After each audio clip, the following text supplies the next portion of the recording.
Okej, zacznijmy od tego. Nie każdy chce składać komputer PC, żeby pograć w gry. Powody są różne, czy to na przykład problemy z dostępnością kart graficznych, a może brak czasu na składanie całej skrzynki. Dlatego wielu graczy zastanawia się właśnie nad laptopami gamingowymi. Przykładem jest MSI GF66 Katana, czyli jedna z najnowszych serii przenośnych komputerów dla graczy, która nieprzypadkowo nosi nazwę od japońskiego ostrza. Ja jestem Alo i zapraszam Was do oglądania najnowszego odcinka na kanale Technostrefa.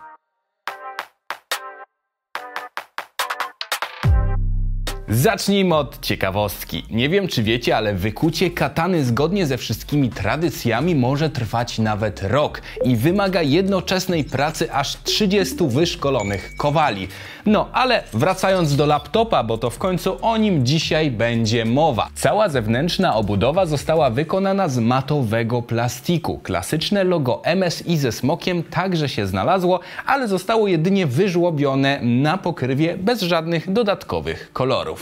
Dopiero po otwarciu waszym oczom ukazuje się to, co sugeruje, że jest to laptop dla graczy. Mowa oczywiście o klawiaturze z charakterystycznym już czerwonym podświetleniem. Jest to klasyczna nożycowa konstrukcja, jednak z przyjemnym skokiem i rozkładem wszystkich klawiszy. Ważniejsze jednak znajduje się nad nią. Mowa o ekranie o przekątnej 15,6 cala i rozdzielczości Full HD odświeżanym z częstotliwością 144 Hz. Tak, takie ekrany można już spotkać na przykład w smartfonach, jednak na początku cieszyli się nimi głównie gracze i jest ku temu dobry powód. Odświeżanie wyższe niż klasyczne 60 Hz zapewnia nie tylko wyższy komfort grania w gry, ale może dać także przewagę w grach typu FPS, na przykład Counter-Strike Go. Szybka matryca to jednak nie wszystko. W końcu trzeba odpowiednich podzespołów, by móc wyświetlać właśnie te 144 klatki na sekundę. W naszej konfiguracji znalazł się procesor Intel Core i7 11 generacji wraz z 16 GB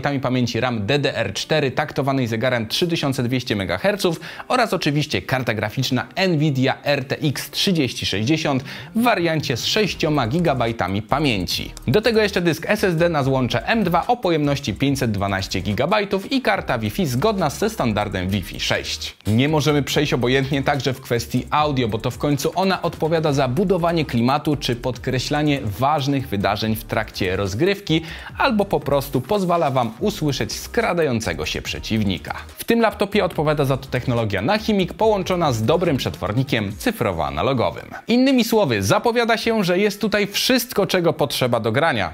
Prawda?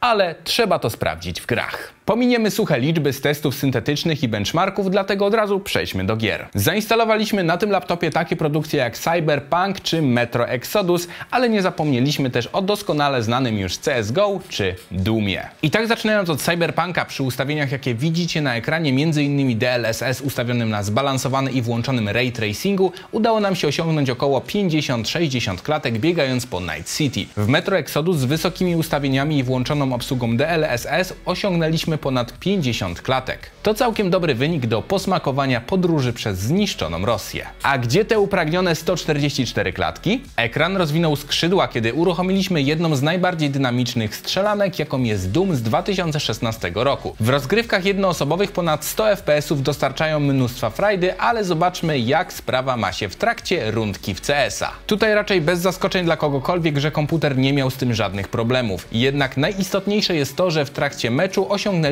nawet ponad 300 klatek na sekundę. No i właśnie podobnie jak MSI GF66 Katana zaskoczył nas pozytywnie swoją wydajnością, to podobnie było z kulturą pracy. Laptopy gamingowe mają tę przypadłość, że w trakcie grania mogą być, nie najcichsze. MSI musiało odrobić zadanie domowe, bo ten komputer pozostaje względnie cichy nawet w trakcie dłuższego grania. A jest to m.in. zasługa tego, że gdy odwrócicie tego laptopa do góry nogami, to zobaczycie potężny system chłodzenia oraz całą masę wlotów i wylotów powietrza. Dwa wentylatory połączone z łącznie 6 ciepłowodami o cieńszych ściankach dla lepszego przewodnictwa tworzą system Cooler Boost 5. W trakcie grania wentylatory nawet nie zbliżają się do maksymalnej mocy, ale skąd to wiem? Bo na klawiaturze macie specjalną kombinację klawiszy FN plus strzałka do góry, która aktywuje tryb ekstremalnego chłodzenia.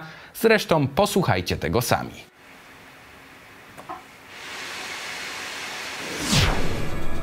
Do tej, jak i wielu innych opcji związanych z zarządzaniem i wydajnością tego laptopa macie dostęp z poziomu dedykowanej aplikacji MSI Center. Tam wyświetlane są wszystkie informacje na temat waszego laptopa razem z podzespołami, procentami zużycia czy temperaturami. To jednak nie koniec możliwości tego oprogramowania, bo znalazły się tam również scenariusze wydajności i chłodzenia, tryb gaming, diagnostyka systemu czy opcja Live Update, która pozwoli zainstalować wam najnowsze wersje sterowników. Na koniec jeszcze kilka słów o tym, czego w laptopie dla graczy nie powinno zabraknąć, czyli mowa o portach. Lewą krawędź w większości zajmuje jeden z kilku wywietrzników, ale znalazł się tutaj także port do ładowania oraz 2 USB-A, w tym jedno w standardzie 3.2. Na prawym boku dzieje się znacznie więcej. Jest to gigabitowy port LAN, HDMI zdolne przesyłać obraz w rozdzielczości 4K przy 60 klatkach, USB typu C w standardzie 3.2 oraz klasyczne USB w takim samym standardzie. Ostatni jest gniazdo słuchawkowe typu combo, czyli do jednego gniazda podłączacie razem słuchawki z mikrofonem. I tak prezentuje się jeden z najnowszych laptopów dla graczy od MSI. Dajcie koniecznie znać w komentarzu pod tym filmem, czy macie już lub może planujecie zakup laptopa gamingowego, a może cały czas czekacie na to, żeby złożyć swojego wymarzonego peceta. Koniecznie dajcie znać w komentarzu pod tym filmem. Ja tymczasem będę się z wami żegnał. Oczywiście, jeżeli ten film wam się podobał, zostawcie łapkę w górę oraz oczywiście subskrybujcie kanał Technostrefa koniecznie z dzwoneczkiem, aby nie przegapić najnowszych filmów na tym kanale. Oczywiście odwiedźcie także naszą stronę technostrefa.com, gdzie zobaczycie najnowsze rzeczy ze świata technologii. Tymczasem mówił do was Alo, dziękuję wam bardzo za uwagę, do zobaczenia, na razie i pa pa.